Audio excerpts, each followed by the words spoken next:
My people, what is going on? Episode 20, Unnecessary Rambling. Here we are, still in the same clothes again.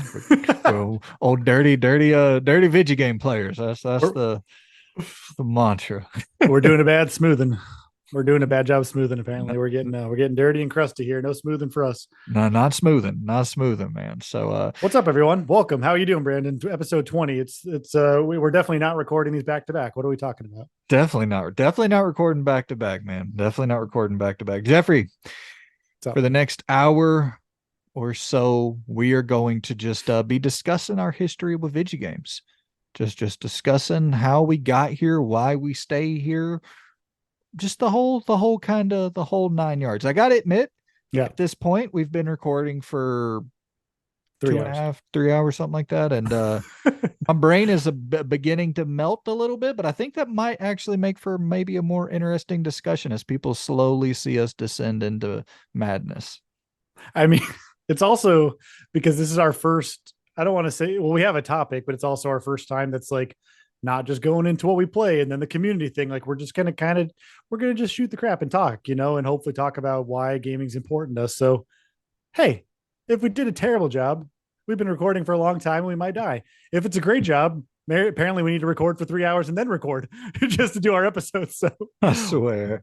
hopefully you Well, guys enjoy. We're excited to do this for you and for each other. So yeah, that sounded yes. weird. That was a weird way to put that. What a disaster.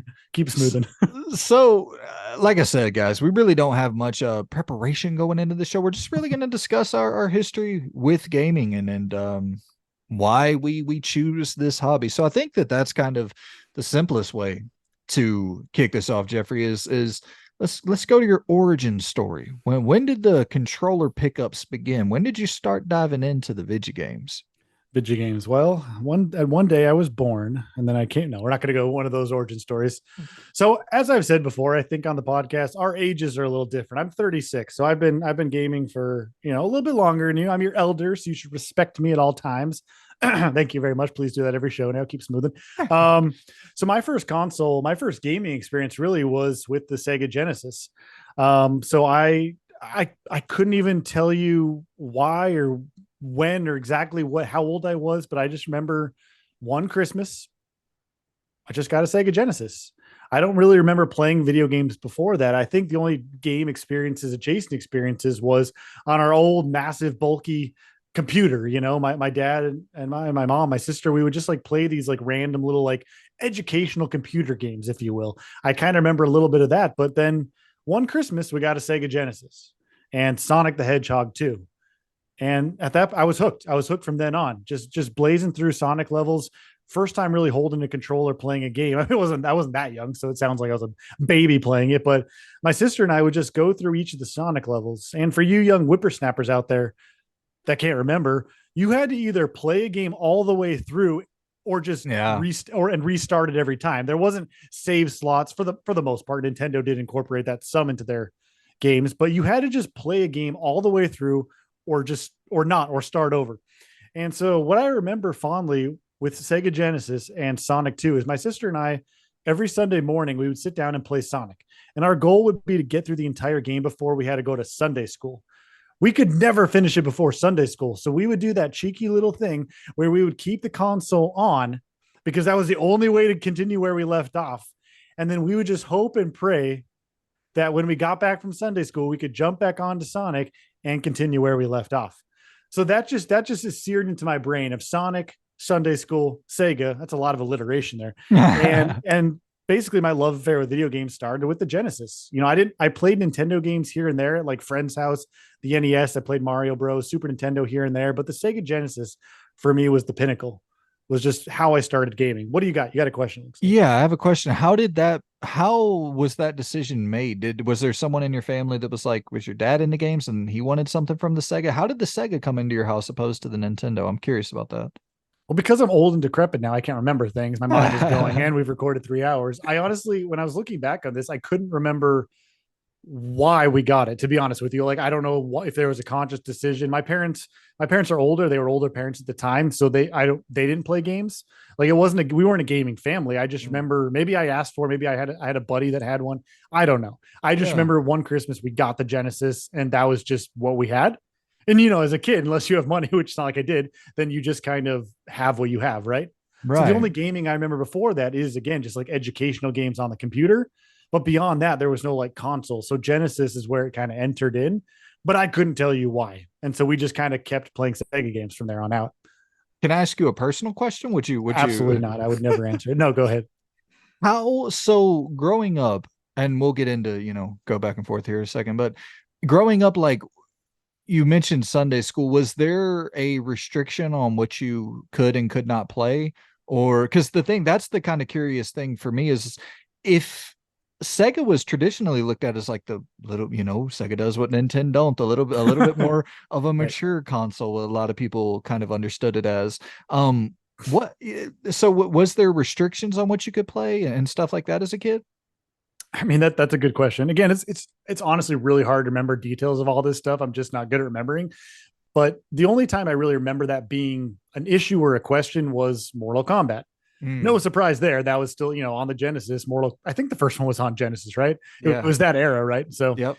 I do remember that I had a buddy that lived either across the street or nearby in the neighborhood that really wanted to play it, and I wanted to play it. But being a goody two shoes kid, I would ask my parents, and they're like, "Let's take a look at it," and they're like, "This doesn't look too good." And that was the same with GoldenEye, which we'll get to later, obviously at a later time. It's Nintendo 64. So the answer to your question is yes, I do remember being the restrictions. Um, but it was also a different time of gaming, right? You couldn't really look things up, right? There was no internet in that sense. You couldn't like parents couldn't go do that. So it was either relying on what the kid said or what parents said or what maybe a magazine would say or something, right? I just Right. remember asking about Mortal Kombat, them being like, that's too violent. So I altered to a game called like Eternal Champions, which is like a weird fringe fighting game with like animal-esque characters, and that was okay. Oh. And then playing like Clay Fighter, which was like obviously a Clay Fighter game, that was acceptable, and like a Power Rangers game on Genesis, that was acceptable. So there was some caveats to it, but it was mostly I just wanted to play the platforming games. Yeah. So that was fine with me. The Disney games, there was like a Goofy game, like a Mickey Mouse Circus game. So that's just really what I remember. It wasn't an issue, is what I remember. So How interesting. That's interesting that kind of love has carried over since then for the platformers ever since your kind of inception into the gaming space. It still remains pretty consistent that's something that you go back to. That's interesting. yeah, and so much so that the games I'm displaying right here are two that I fondly remember playing as a kid, just Disney platformers. So that did stick in the sense of like that's the games I always go to because that's the games Nice. that I stuck with back then. So I Nice, want to hear man. about your story though, because I know it sounds like your gaming story from the little I know of you is kind of maybe a little bit more all over the place. So when was your first time playing games? Do you remember like the Yeah. first vivid memory of that? So mine begins in the third generation with the NES. And this is, I'm talking baby, man. I was an absolute like I mean 2 3 years old. This is I so I don't really have, I can't give you many details. I just remember playing like Duck Hunt and then Punch Out and Tecmo Bowl, RBI baseball. Like I just remember playing like some of the basic games for the NES, but it was not like playing them. It was like my dad playing them and then me pressing buttons. And so it really wasn't a deep understanding of gaming, obviously, at 2 3 years old, because I'm 28 now. So I was so young at this time, and we never, this was probably because we never got any of the fourth generation of consoles. We never got an SNES or anything like that. So that's really where it begins, but where it really kind of started becoming something different, something that I appreciated on a deeper level, would have been the fifth generation. So we went from third, skipped fourth, and went to the fifth generation of systems because I played Resident Evil 2 on my cousin who has now passed, RIP, played it on his console, and I was just enamored by that. I loved everything horror from a little kid, man, loved horror stuff. And much to my dad's displeasure, I was listening because my dad was a musician, Wow. and he played country music and like classic rock and roll and was damn talented,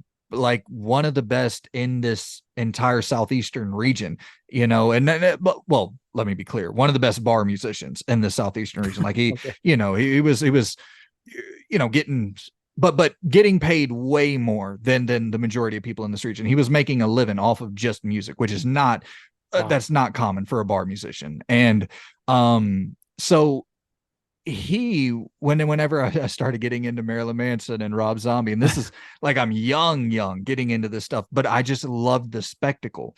I loved the the music videos and the colors and the shock value of everything. I loved seeing people do things they weren't supposed to do. And I loved seeing people respond to it, even at an early age. If I could figure out a way, like in class or whatever, just to say something that wasn't meant to be said, like I loved that stuff from a really early age. Obviously, now that I'm older, I'm not as big a fan of the shock jock stuff or anything like that. But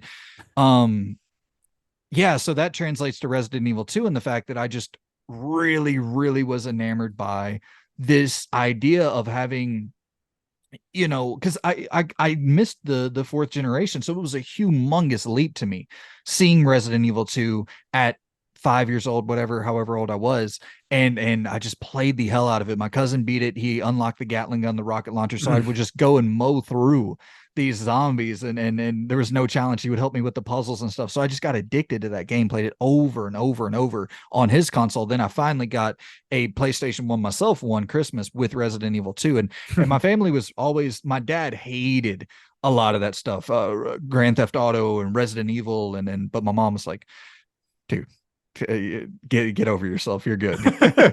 And so Right. I just kind of had no restrictions on a lot of that stuff. So that Resident Evil 2 is my first big one, and then just the entire fifth generation.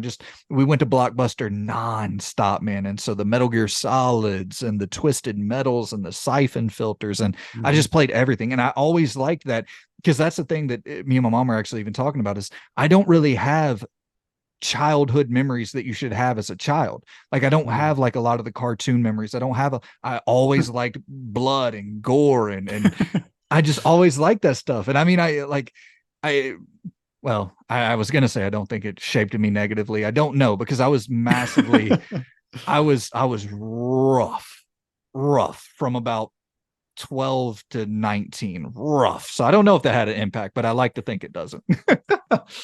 So I have a couple of questions for you. You know, Okay. that the first is what kind of, so you mentioned a few times you jumped the fourth generation. I'm just going to be really honest first. I don't understand the generations. I always get confused when someone says seventh, sixth, eighth. You're gonna have to tell me what consoles those were, because I don't remember. I got But you. the fourth generation I understand now. But what do you remember consciously of why you would have just skipped that generation if you played like the NES and then moved to PlayStation? Like, do you remember why that would have been the case? It must I have know you just were young, but Yeah, it must have just been that nothing came out that my dad knew about that he wanted to pick up a console for, and he was okay. still, because we like I said, my dad was probably making $600 a week, something like that, as a bar musician. My mom was Wow. a cashier, or a bartender. Like it was, we're family making like 40 grand a year, something like it wasn't a lot of money, so Right. we weren't just going off and buying the latest and greatest everything. When I got my PlayStation 1, it was a couple years after it came out. The NES, I'm sure that we probably got the NES, because even just thinking back now,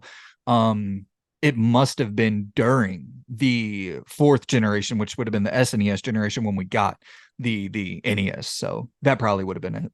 Makes sense. Do you around this time, like, because as I mentioned before, like a lot of us, or at least some of the kids I knew, you had those giant old computers and there was some like games here and there.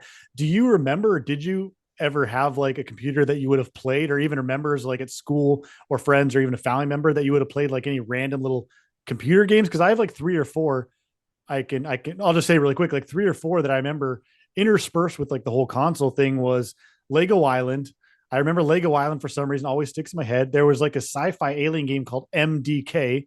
I remember that for some reason. Then Wolfenstein 3D. For some reason, I guess I got to play that with my dad, even though I probably shouldn't have. For some reason, that was okay, even though that was like not okay, or shouldn't have been okay based on the Mortal Kombat thing.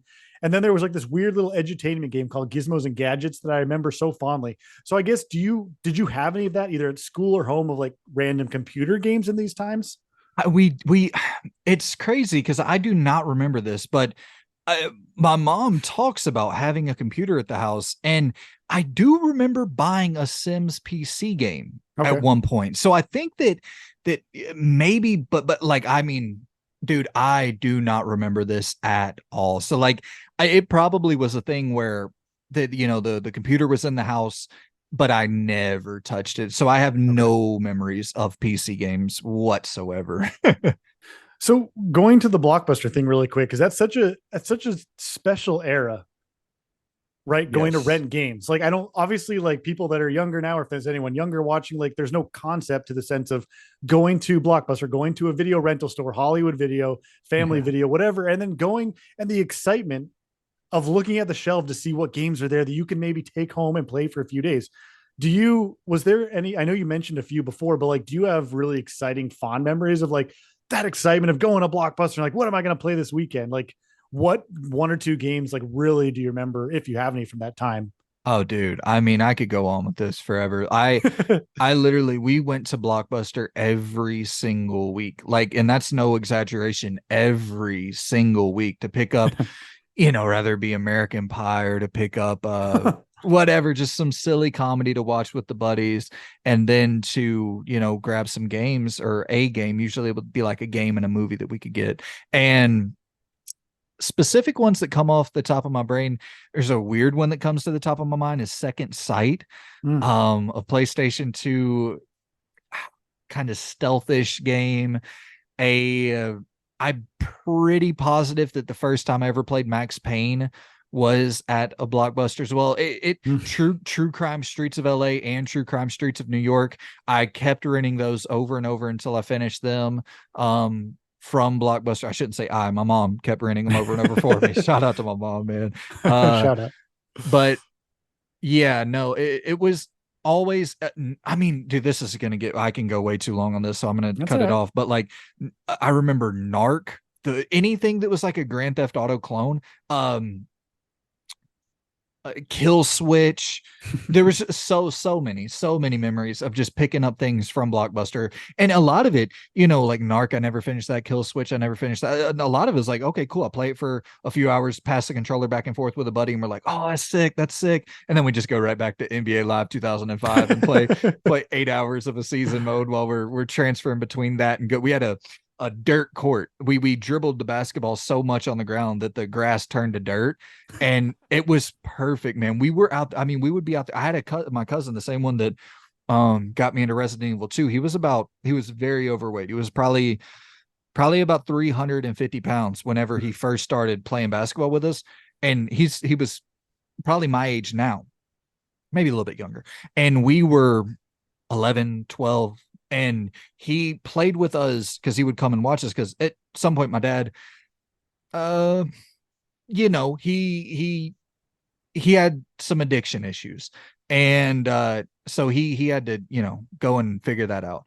And so my mom was just working like 18 hours a day, just nonstop working, and my cousin would come over and watch us, and he would play basketball with us nonstop. And I mean, he shouldn't have been doing this. He was 350 pounds, but he ended up getting down to about 190 from playing basketball with us. I mean, Holy it cow. was because, dude, I remember like we would eat boxes of little Debbie cakes and stuff, and we were all rail thin, man. It was just, yeah, it was but yeah, Blockbuster. So many memories, so many. Do you have memories of the video game rental stores? I mean, it's similar to what you said of just it's hard to you can't really again put that into you can't there's nothing really nowadays I think that you can equate that to. Sure, you can go to a digital store, a retro store, buy a game, but like there's nothing really that beats just that excitement as a kid of like what are you going to play for a few days, right? Because there's also that time pressure of like you got to give the game back, right? Unless you extend it. Yeah, So like there was that pressure of a kid of like when are you going to play? How much are you going to play? Who are you going to talk about it with over the weekend? A yeah. big thing around this time, like the whole, I guess, yeah, N64, PS1, because I was more N64. I got an N64 for Christmas around that time frame when it came out because I always wanted one. They ended up getting one Christmas, but the memory I have mostly was about having sleepovers. Like one of my good Nice. buddies, I would have a sleepover with him. We would try to do like every weekend. And I just remember similar to you with like eating the little Debbie cakes. This is going to sound so stupid. Maybe this is why I like horse games. We used to eat sugar cubes because Okay. don't horses like sugar cubes? I Yeah, don't know. I Anyway, I maybe I that was think why I you're like right. horse games because I'm an idiot. But I Because remember you, staying. you you have the same diet as one. Yeah, so I remember like at my buddy, like it was the Blockbuster thing, but it was also like having a sleepover with one of my buddies. That thrill of staying up late, like we would play like Blastcore on the N64, Super Smash Brothers, like Rush 2, like a racing game, and Yeah. Super Mario 64. But like that thrill of just staying up late with the game that you just rented from Blockbuster, or maybe your parent got you for like a birthday or something, and Yeah. just like snacking on crap all night, and then like just being so jazzed about doing that. And similar to you playing like basketball, we would just go out and like skateboard on my buddy's like porch and do little kick flips and make little rails. But just that confluence of events that surrounded video games, right? Like you played games, but then you did some other stuff, then came back to games and then did other stuff. It's just a rare time that you don't really I don't hear about as much nowadays, but maybe that's because we're not kids anymore. But Well, yeah, dude, to that point of, it being a rare time, like I try to recreate that. Not as much anymore because I'm single now, but like every relationship as an adult that I've had, I've made it a point to go to our local movie store and buy a movie. Even I'm not necessarily saying it's like a scheduled thing, but like monthly at least, usually like twice a month, going and like just because DVDs are like $3, $4. Let's go to a thrift yeah, shop, let's go to a local store and pick up something and like let's watch this for the weekend. And it's like, it's not because I don't know, man. There's something, like you said, that's so special about walking in and having no idea what you're going to find, what you're going to pick up. And it's all down to the box art, which is so cool. You end up discovering like Second Sight. I would have never played Second Sight if it was, sitting on Game Pass, probably. Like it's just a right. totally different thing where I can, oh, okay, this looks interesting. Dude has a weird orange glow on his head. It looks creepy. Like, there's just those things that you can't, because if you see a trailer of it, you're like, that doesn't look that great. So there is the Right. the technology that gives us so much more, which Second Sight was cool, but the technology that gives us so much more access to know what we're going to get ourselves into. There's something really cool about not having that at all. And that's something you really can't be replicated anymore. Again, we're not kids, so we can't say, but like there's no way to really, I don't feel like replicate that. Maybe there is. What you mentioned Resident Evil, and I know obviously your love for Resident Evil 2. Do you have any other games that I know we're kind of jumping around timelines or whatever, which we're just having a fun conversation, but Yeah. what do you have like one or two other games or even that game that like when you think of childhood and you think of gaming or even a teenager, whatever age it is, that like this is gaming for me in that time frame? Like, is there like one or two games or a couple that just pop out of your head? They're like, yeah, this is why I remember video games fondly. Maybe Resident that's too Evil. vague. I don't know, but No, I see what you're saying. Resident Evil 2 is the obvious one. Metal Gear Solid 1 is the other obvious one.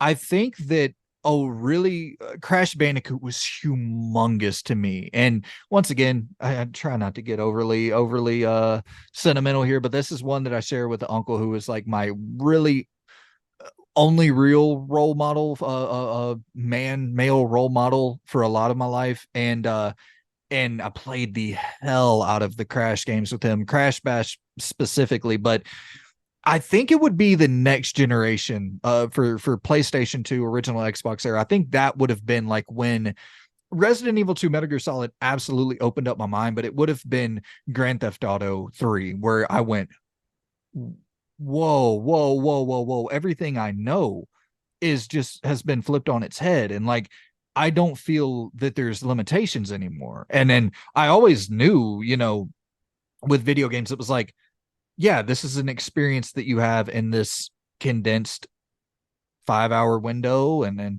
most games were pretty short back then. And then there was some mm-hmm. replayability with them, whatever. But this became huge and almost just boundless. And I was like, I never in my wildest dreams would I have imagined that we got that out of this medium. So that would have been the time where it was like the fifth generation. I got into everything, no doubt. But PS2, I really, really started playing everything that I could. And that's when the like addiction, not to a negative degree, but I just, Right.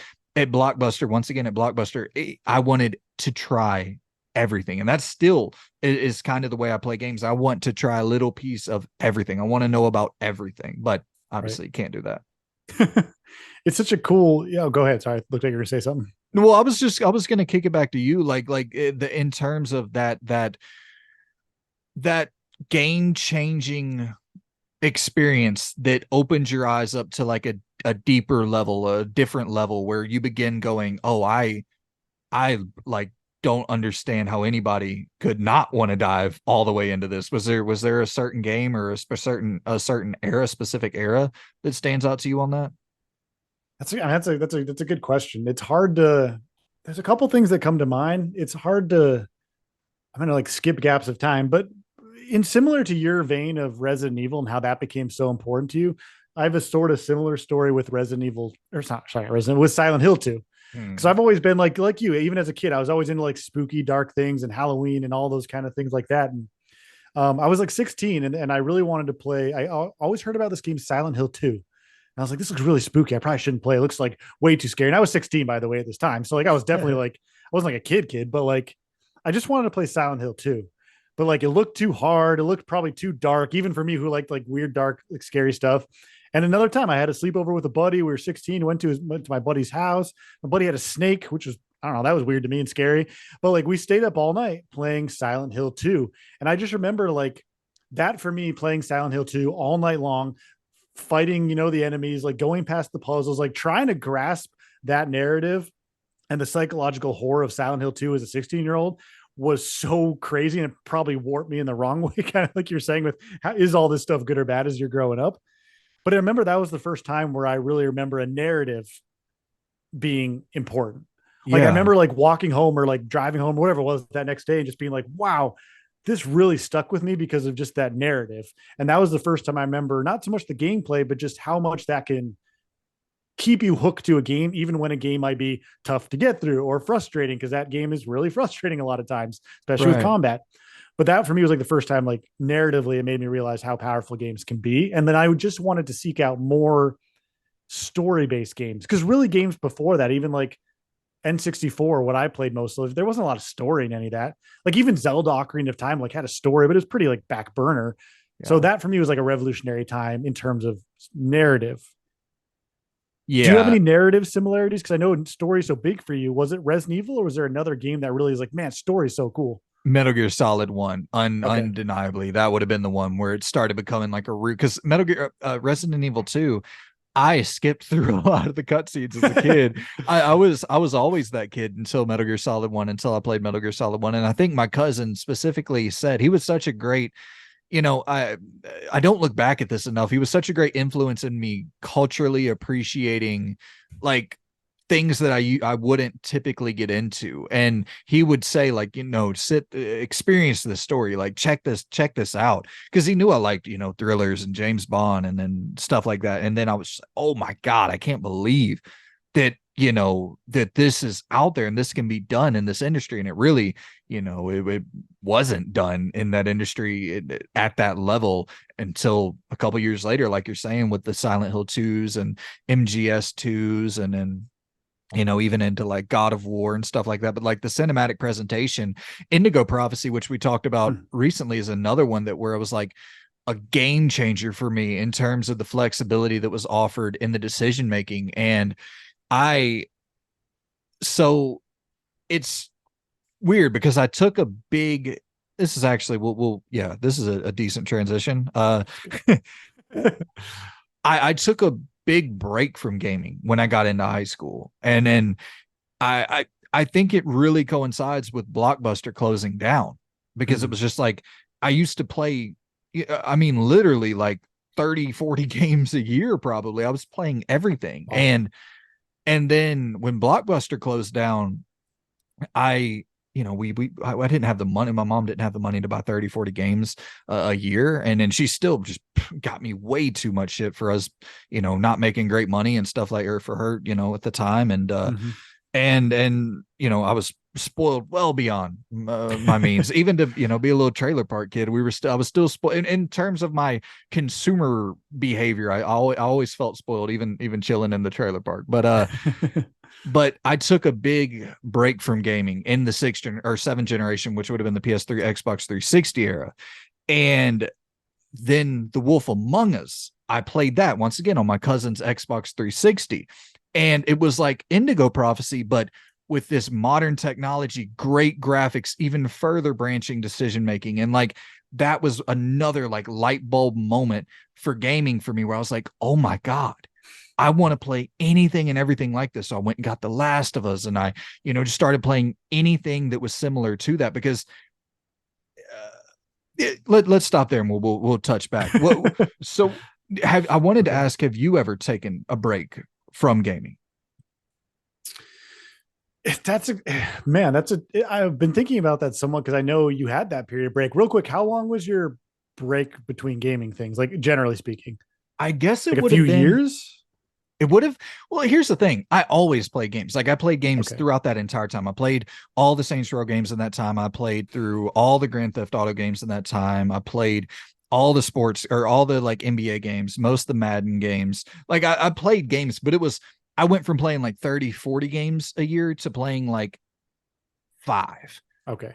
So it was just much less than I used to. And, it's at a time where I mean, I was obviously into girls as uh in junior high, and like I got my first quote unquote serious girlfriend from like sixth grade to eighth grade, where it was like more than just holding hands at the park and stuff like that. But like really in high school, that's when that became like, okay, that's what I want to spend all my time doing. I want to just chase that for the entire next 4 years. That's what I'm dedicating my life to. So Fair enough. that became kind of priority number one. But I do think it also kind of coincides with Blockbuster closing down. Did I miss your question entirely? No, no, no, no. I just no. You answered. I was just wondering about because we've talked about this before off podcast or whatever of like your break, and I just never knew how long that was because you had asked if I've had a break, and when I'm trying to think of that, like I don't think so. There've probably been Nice. like very small periods of time where I just either didn't have the time or like again was interested in like dating or finding the next girl to date and hang out with or like friends I was hanging out with at the time or other hobbies. Like for a long time I was into like paranormal investigation and ghost hunting and like making a little group Oh, about that with like buddies when I was in college. So like, but beyond that, like gaming, I think was always a part of it. And I think that speaks to the bigger thing of for me, gaming, for better or worse at times, has swapped from like a fun hobby to pure escapism to just handle life. Cause that, it's that fine line, right? Of like, yeah. when is it too much? When is it like just to like get away from something going on? And I've always kind of had friends well, when I was younger, I'm not good at having friends now, but back in the day, like I always had friends that played games in some capacity. So there was Yeah. always that shared bond, I guess. Um, but then there was a period of time, I think, and this is kind of, I don't know, this is maybe not the same realm, but I know you'd asked a little bit ago about like when was like a leap between where like, oh, games are like, wow, right? This is maybe it doesn't have to relate with what you're just talking about, but I just thought of it. There was a period of time I was working at GameStop, like everyone else. I wanted to work at GameStop because that was cool, and it was cool. But it was right when the Xbox 360 was coming out, and I remember like playing like the OG Xbox PS2 and seeing the leap to the 360 at the GameStop I worked at in Sandy, Utah. They had one of the Call of Duty 2 like set, like whatever, like one display things that you play in the store, right? And I remember just seeing Call of Duty 2 and like aiming down the sights and like seeing the little names of the stuff on the guns and like seeing the characters and being like, holy crap. Like I could never not play games. Like if this is how cool it's becoming, Yeah. and just that period of time of like, I was playing games, but I was also in college and doing other stuff and dating and things. And then just being like, this is where it's going. Like I need to keep like making sure I'm always in the zeitgeist of this. So that was Yeah. more tangential, I know, but to answer your question, I don't think there was ever really a break for more than maybe like a few weeks or just by nature of not having time. Right. Right. Yeah. No, that's interesting because it it was probably similar to me, but it was like we would grab NBA 2K, and then I've talked about this before where I lived right next to my high school. We ended up moving from the trailer in Alberta, Alabama, and we ended up moving right next to the high school, and we would just have huge NBA 2K tournaments, and I mean it would be huge 2K tournaments, and like I said, my mom's working. And I'm not like I'm not exaggerating. There were days where she was working 18 hours, and then it was, I've apologize immensely to this day for the hell that we put her through, our band of hooligans. But man, we were just a wild bunch of little dudes, and we would get together. I mean, breaking furniture, fist fighting over video games, and then so we were consistently playing throughout that period. But it was more like, okay, here's the sports game for the year you're going to play. Here's the whatever open world of Far Cry 3, whatever the case may be that you're going to dive into. But Yeah, I guess kind of going from that to adulthood is so you when did you like make the concerted effort that I want to do this on a career level? Can we back up before that though? Yeah, yeah. I don't want this to go forever, but there are a couple things I want to ask you. Like I want to back up. I know our ages are different, so it's with obviously our timelines aren't the same, but because I think your break and coming back to games with the Wolf Among Us is a big thing, because I think people probably do take breaks from a hobby or a game. What do you remember? What made you want to be like, I'm ready to get back in? Because you what I'm ready to get back into games like more regularly, because it sounds like Hmm. you played some here and there. What made it be like, all right, Wolf Among Us, like I'm going to dive into that, and now I'm back into games. Like, I guess I'm just wondering, like, what made you so gung ho about that to be Yeah. where you're now you haven't looked back at that? Because that's a pretty big thing. It sounds like in terms of hobbies, you know. Yeah, it was a yeah. So this was so I would have been a senior, I believe, when I played The Wolf Among Us in 2014 or something. And I had my first, like, I always had really bad anxiety. I had ulcers in first grade because, and the doctor couldn't figure out what it was. He was like, it's got to be stress. What the hell are you stressing about as a first grader? And I remember like puking before I went to school almost every day. Like, I always had immense anxiety from a little kid. And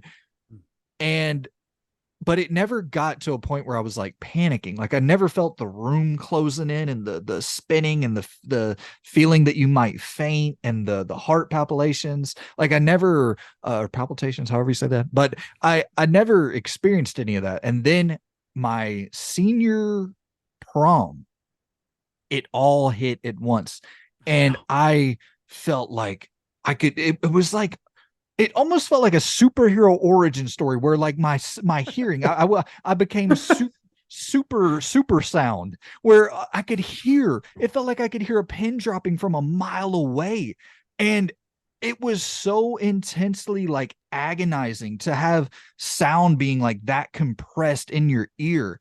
And it once again, the room felt like it was spinning, started sweating profusely. And and so yeah, it was like the first real panic attack I ever had, and I was super social. Even though I had anxiety, like I could always fight through it because it was like, yeah, it's anxiety. I'm anxious, but I'll go off and say something louder, get belligerently drunk, and I'm a okay, you know. Right.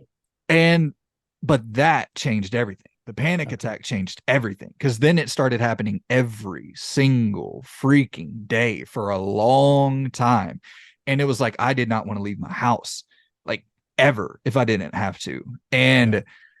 And you know, I was super into weightlifting, and was getting pretty freaking jacked, and I like loved doing it. It was so healthy. But I remember like doing deadlifts one time and feeling it hit again, and then it's like even every it seemed like it was intruding in every part of my life.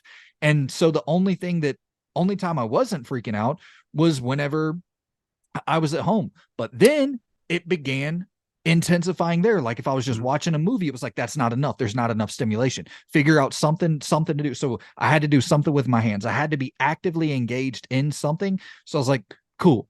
The Wolf Among Us is sitting here. And I don't think I made all those conscious decisions at that time. Right. But from that point, it became like, okay, this helps me a lot because I'm engaged with something. It's not just a passive experience.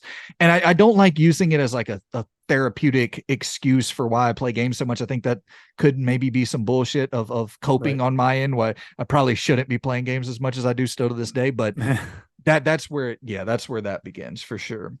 I mean, that's a powerful. I appreciate you sharing all that. I mean, because that's a powerful like. And I think people can relate to a lot of that, because I know you and I have talked a lot about the mental health thing and the issues we both deal with, and as a lot of probably you are, you know. So I think the fact that you're able to share it is cool, and it's interesting that even if you didn't make those conscious decisions, it still shifted to being like, okay, here's at least something that helps lessen it or take it away for a short amount of time. You know, we don't have to go into like the psychology all of it, but the fact that you remember that clearly, it made the hobby stick enough for you to this day, obviously, right? Totally, yeah. And even on like a subconscious level, like you said, it's yeah, I'm not aware of the fact that this is doing more for me than movies, but on some level you are aware of it because it's like, oh, I don't feel that thing that I feel when I'm watching Iron Man 3, that you know, like I can get away from that a little bit when I'm diving into a video game. So yeah, yeah, that's definitely the big changer for me, just the crazy damn panic attacks. So on a completely separate note, because this is something before we jump into like adulthood stuff, like I'm curious with the gaming. Do you remember what was the first console you purchased on your own? Like, do you have memory of the first time, like your own money? Because you mentioned a lot how wonderful and clearly you're awesome. Your mom is who like did all these things. My mom and my parents were the same. They tried to really always like definitely spoiled way too much. And I'm Yeah, grateful for that, but I'm also feel bad about it. So for shout out to our sure. parents and family. But like, do you remember the first console? I guess we'll just say that you bought with your own money. We're like, holy cow, I bought this. Like, how awesome. Do you have that moment? Yeah, well, it would have had to have been the PlayStation 4 Okay. because the PlayStation 3 came out in 2006. I would have been 12 years old. So it couldn't have been that. So it had to have been the PlayStation 4. And then, this generation was the first generation where I actually, I don't make crazy money, but like I had enough money to go, okay, cool. I'll buy both. I want to play Starfield. I want to play Spider-Man. I'll grab both. That was actually a pretty cool feeling. Although I did buy the damn thing on a credit card from Best Buy. I I did pay mean, it off.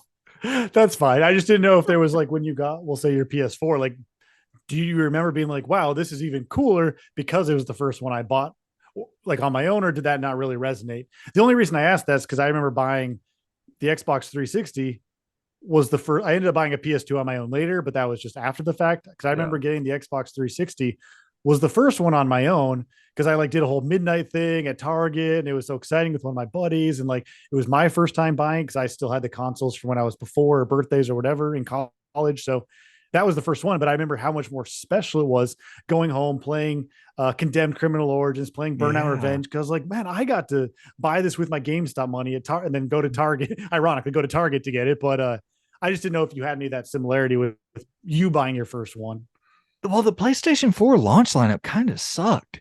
Yeah. I I don't really remember because like Condemn, like such a great, launch title for the 360. And I think Fear was also a launch title for the 360, if I'm not mistaken. Like there was just so many Yeah. solid titles for the 360 launch lineup. But for the PlayStation 4, I remember totally honest. I just remember playing NBA 2K14 a lot. Like that Yeah. was what we played. We played so much of NBA 2K14, and that's where all the craziness started with 2K. Really, with 2K14 and the PlayStation 4. No, no, no. It started with the PlayStation 3 for sure. It started with the PlayStation 3, but yeah, definitely NBA 2K14 was the game we played the most from that purchase. That's cool.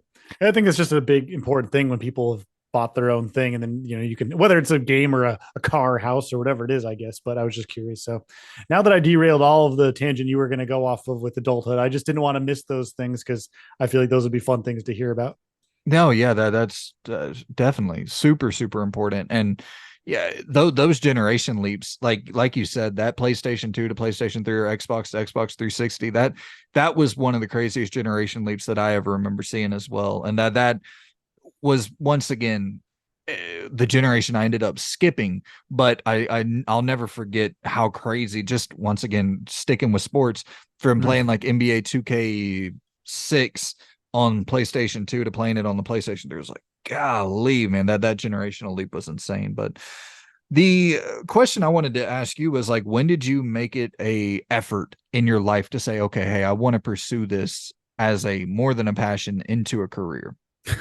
I mean, that's hard because that skips most of my adult life. Because again, I'm 36 now. I've really only been doing the gaming realm of work where I can actually make a living off it for just the last 2 years. So like for me, that's like literally all of the time before that was never really, maybe it was a thought, but it was never really That's what any. I'm saying. The thought. When did the thought hit you? Honestly, so most of my adult life I pursued acting. I spent years doing acting and auditions and went to acting school for a while in New York City. And like that was my dream, was to do acting. And so like I spent all my energy and time. I never was even known. I didn't know about YouTube really much. Like it was around, obviously. Like, but I just never thought of gaming beyond anything else. Like there was also, even 10 years ago, like the amount of things you could do in gaming wasn't really a thing. Sure, you Right. might work for like IGN or GameSpot if you're lucky, but like that's rare. You got to know someone probably. Like Yeah. YouTube, there were obviously the YouTubers, beat 'em ups and peeps and things like that. Game Story and like people that were around, but it wasn't a thing, right? Like as it is nowadays. So I think it really only came into my mind like the last 5 years of my life because I was just working like random jobs or at a restaurant or like a grocery store or, I was working in an office or like something like that. And just being like, I really want to like, could I do something with games? So I remember for years before doing what I do now, I did have this thought of like, I really just want to make a YouTube channel and talk about Yeah. games. Right. But then I was always so anxious and depressed. I'm like, I don't have anything to offer. I'm not good about talking about things unless I'm scripted. Big shocker because I wanted to do acting. So it was just this thought for years of like, I could do a YouTube channel, but that didn't really come to fruition until, 2020 and the whole year the world fell apart, because of everything. And then the reality came true. But before that, before 2020, I didn't have really any major thoughts about it. It just didn't seem feasible. Yeah. It seemed like maybe if going into gaming, could that ruin the hobby essentially as Right. work? Could it ruin it? That's, and what I can say now is doing it for work. Yeah, it does sometimes ruin it because you're having Wow. to think about it beyond just playing the game, if that makes sense. Yeah. That does make sense. That's interesting, man. Because I'm probably in a similar boat with you, which obviously I don't do it for a career, but it really when I got back into it, I think it could have started with like The Last of Us, where I was like, I think there's a because to me it was just often I was like, how do you even really because I watched G4 and I would watch like the old GameSpot reviews and stuff like that, but I was like, I don't think there's a lot to really dive into here. Like it's cool. It's cool mechanically, and like I could, hey, this is cool mechanically. You can punch and slice and like, but it just felt like the depth wasn't quite as pronounced as it became in that like, late 360 generation or just throughout that generation entirely with the seventh gen. But I think that whenever I started seeing like avenues pop up of like, oh wow, you can dissect this on many different layers. Like, that's absolutely fascinating that this art form is transitioned into something that you can really deep dive the narrative, the mechanics, the like all these different layers. It just uh, that's definitely when my kind of flip switch was like, I'd like to do that. So what pushed you? Because obviously, for those that don't know, Brandon's, unless you're not talking about it, other channel was Easygoing Gaming that you had before, and we met through YouTube. That's how we're doing this now. Is Brandon and I, this isn't just a talking about YouTube thing; it's about just gaming stuff in our history. But we wouldn't be doing this today if you didn't have a channel and I didn't have a channel back in the day. So what kind of pushed you to say, okay, you know what? I'm just going to make Easygoing Gaming your previous channel. I'm just going to make a concerted efforts to talk about games. What pushed you to that? And I guess what made you not necessarily want to do it as like career stuff, but just as like a hobby? Because you've kind of always told me you just want to do it as a hobby, is what it sounds like. Yeah, it's tough. I debate that every single freaking day, honestly, where it's like, because I've pitched the podcast to other outlets and stuff and be like, hey, but whenever I was doing it solo, I was like, hey, throw me on and I'll come ramble on your outlet. Pay me, a couple $100 a week and sign me up, man. There is a part where it's like, look, I'm not gonna lie, it can be quite a bit of work, and there is a point where you start going, okay, I'm feeling like I'm doing a lot of work and I'm not getting any money on the back end, and you start going, oh yeah, I don't know, is it all worth it? Like I still struggle with that daily, where it's like I could probably be putting this energy into something else and making more money off of it, but I love this shit. Like I love this industry, and I it's all that I do. Like outside of my actual job, it's all that I consume. I don't consume anything else. I don't care about anything else in terms of like the entertainment realm. Like it's the only real hobby that I have. So it's straight up passion. But like you said, it's not real work, but it's not like you're digging ditches, but it is Right. it's time consuming. It can be time consuming. So I have definitely thought about that. But with easygoing gaming, the whole start of that was it was just I was like, man, I really is similarly to the talking about the layers. It was like I just want to be able to dissect this stuff a little bit more and see if I can add a interesting take on it, which sometimes you can, sometimes you can't, but Right. it's always fun to try, man. And Yeah, so us meeting through, and I would kind of, I don't, we can kind of cut off it after this next tangent, but I would kind of like to know the, because we both went through a similar experience where we ended up closing off our channels Yeah. and killing those bad boys, and Oh boy. Yeah. they were both doing okay. You know, yours was doing damn good, mine was doing okay, and it was like I am. I would be, because we've talked about this, but we've never Right. really talked about it in a meaningful way. Yeah. So I'd be curious to kind of hit you with that question. There's another question that I have from earlier, but I want to hit you with this question first. Okay. Well, Well, what's the question? You didn't ask a question. oh yeah, that's probably That probably would help a little bit. You implied something, but I don't know what your question is to answer it right. probably helps to ask a Yeah. question. I, just We've just been like recording 4 hours, people. You got to give us credit here. All very right, go true. ahead. What made you finalize that decision to close off Indie Gaming Guild? What was the what pushed you beyond that line where it's like I can't keep doing this? So I guess no, it's a good question. It's a hard question because it's been almost a year now for both of us. But to give a quick background for anyone that doesn't know, just because I don't want to assume people know that. So I used to run a channel before called the Indie Gaming Guild. It was primarily indie game review channel. I did everything I could to keep up with every single freaking console indie game that came out. And I'll be honest, I'm really proud of it. I started it for fun, and by the time I deleted it, I had just over 15,000 subscribers and was making money from it. I had people supporting on Patreon. I'm not saying all that to pat myself on the back because I hate talking about that, but it's like I made that dream happen. And that was so freaking amazing. But with that came daily, on top of a full-time job, by the way, on top of a full-time job, trying to churn out reviews, which means you have to play all the games, and making videos 5 to 7 times a week with a full-time job, trying to do that and have a marriage and a social life. My mental health, as great as all that was, and as amazing as it was to be making money doing that, and like having a community that are willing to support you, and like live streaming and having people freaking come, like that was so humbling. But that took a gargantuan toll on my mental health, which was already weak at best, we'll say, with Yeah. depression, anxiety, and OCD, and just trying to keep up with life. It got to a point where the success, even if it may sound small compared to YouTube, that little bit of success for what it was too much pressure. I couldn't keep up with the demand of games. I couldn't keep up with providing things for the people giving me money. I couldn't keep up with the review codes. And that may sound like a bad problem or like a good problem. And it was, but for someone with really brutal mental health and not having any faith or belief in myself, it got to a point where early at the end of last year, early at the beginning of last year, I was so angry and stressed and tired and exhausted by exactly what you're saying. I'm putting in 80 hours a week on top of a full-time job, trying to run a channel to bring in a few $100s a month, maybe. Yeah. Like that just tanked everything. And it just got to a point where I was like, I want to do this, but I'm very black and white. I can't do, I need to either do it or just not do it. And that's not the right way to do things. I couldn't just leave the channel and just not do anything on it. Like I can't handle that.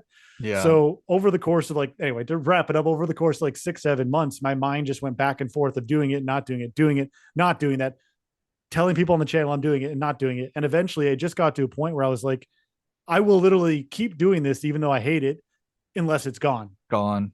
That And was me so too. that led to literally all of those blood, sweat, and tears, deleting everything. And it's almost a year now.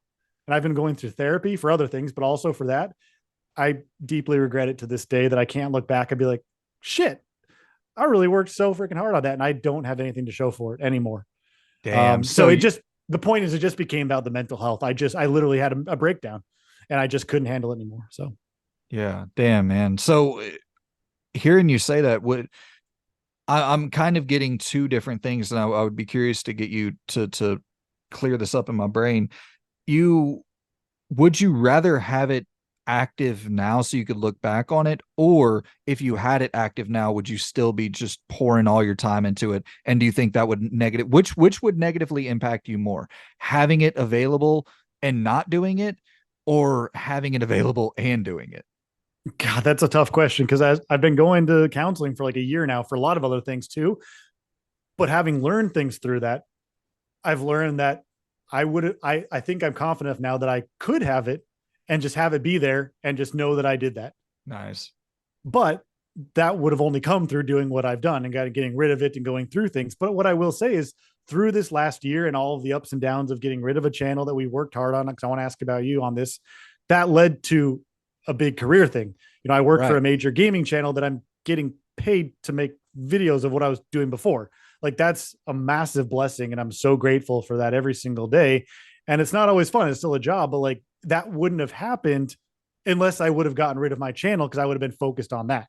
Bingo. So it's one of these, like, you know what I mean? Like pendulum things. There's no right way to answer. But anyway, enough about my stuff. I hate talking about this because you and I deleted our channel, your channel and my channel, pretty much the same week, right?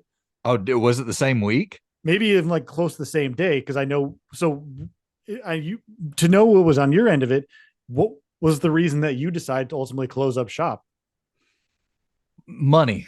All roads lead back to money. I was like, okay, and I can't go too much into this, Jeffrey, because it's something that, you know, well, you do know about some changes that are being made. But I was like, I have to figure out a way to make some cash. So I was like, okay, I'm going to go to trade school. I'm going to learn to weld. I'm going to try to figure out something to bring, you know, 70 grand a year, like, you know, nothing crazy, but a little bit more. And I just imploded, man. I was like, I can't, it was not and it wasn't even really, it was the same thing that you said, Jeffrey, where it's like, if I keep this up, I'm not going to make any changes.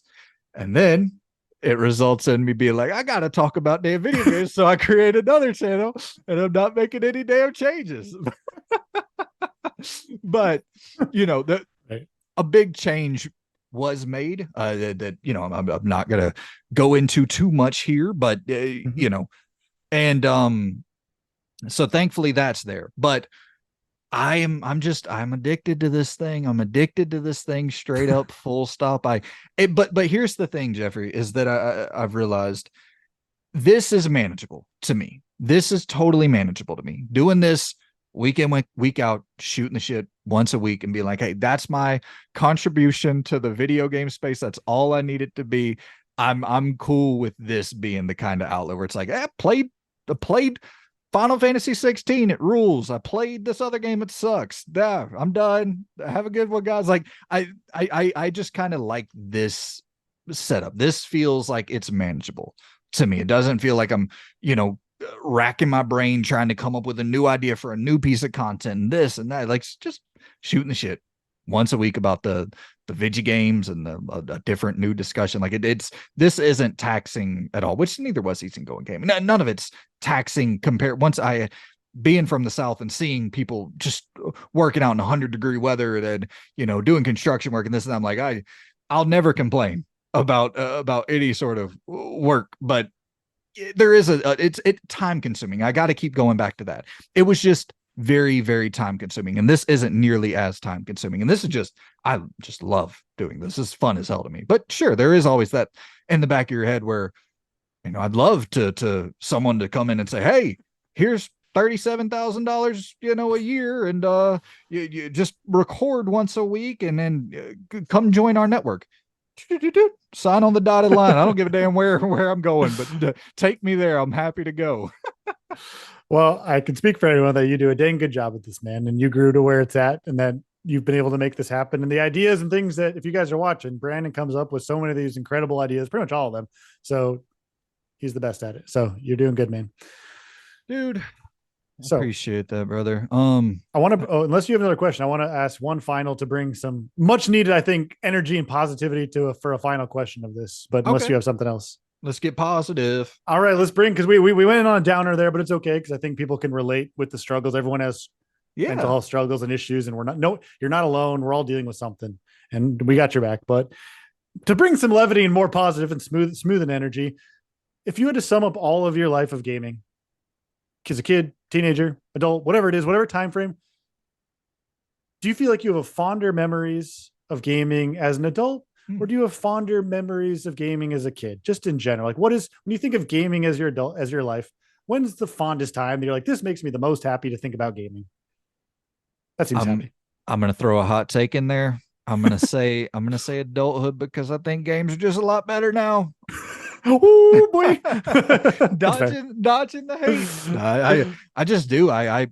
I know people hate stories in games for some weird reason, but dude, when stories really got prevalently introduced as like a main component that they're hiring writers and making it a focus of games, it became the thing where I'm like, I don't need movies anymore. I don't need TV anymore. I'm gonna get it out of this while actually being able to be the dude who, punches the guy in the head and be the dude who shoots the dude in the leg. Like, absolutely. It's just, yeah, the fact that it marries all of that together, I think right now is, I know there's microtransaction woes and live service woes and all the free to play and this and that, but man, gaming is in just a great state right now. So I'd have to say, as an adult, that's where I have the most fond memories. What about yourself?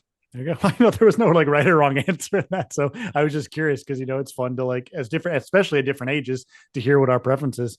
I'm gonna go the opposite. Okay. My fondest memories of just gaming in that time is always as a kid or teenager. I love gaming nowadays. Don't get me wrong, and I'm grateful for all of it's brought. I'm really grateful. But when I just think of gaming in my age now, of like I just have super fond memories of being a kid and teenager, and I'm grateful for that. I'm grateful I had a good upbringing and all that. But like I just have fond memories of that, playing the simple games, playing with buddies, having sleepovers, playing Tony Hawk or SSX, and going skateboarding and snowboarding, like staying up late, eating my weird horse sugar cubes, and then playing our N64. Like that to me just brings back so many happy memories where I just don't. Oh gosh, I'm hopefully sorry. hopefully no Alabama earthquakes right now. I kicked my But tripod. Go ahead.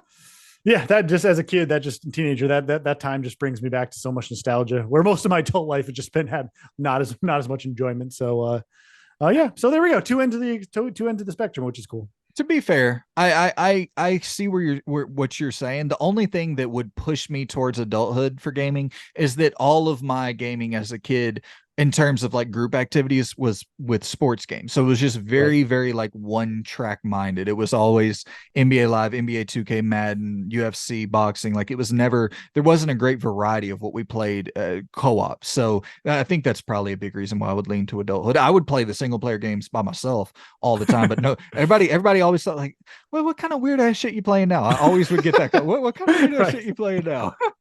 I know. I remember playing all like the multiplayer games, couch co-op. Most of the time, I'd be like, "This is fun playing GoldenEye. This is fun playing Mario Kart." But I'm like, I kind of just want to do my own thing, but like, I wanted to be cool and fit in. Apparently, so here we Yeah. are. Now we're both just super cool, right? So We're as cool keep as smoothing, baby.